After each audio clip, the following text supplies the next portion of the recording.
Sherwin Gatchalian must resign now. Read the column, vomiting down. He is protecting yung mga anomalya ng pamilya niya using ang kanyang pagpagamit kay Marcos para maging Senate President. Apat po ang malaking issue doon ngayong araw na to.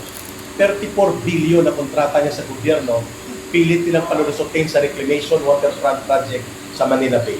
At ito ang bargain sa kanya, yung ni Marcos na matutuloy na. 34.2 billion.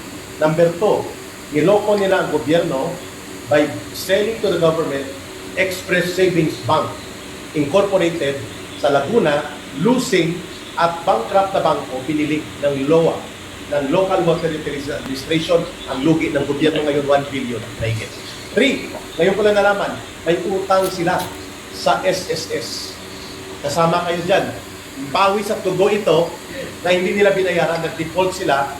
More than 600 million noon, ngayon 1.3 billion ang amount ito sa SSS.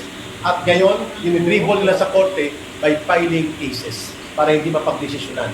Pangapat, mga kababayan, mayroon po silang involvement sa Jose Velarde accounts na dapat ibalik sa gobyerno.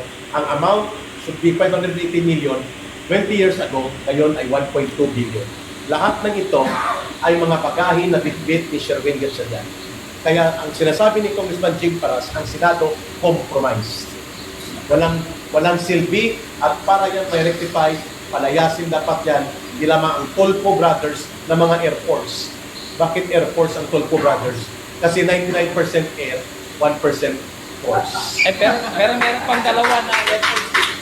Eric, pero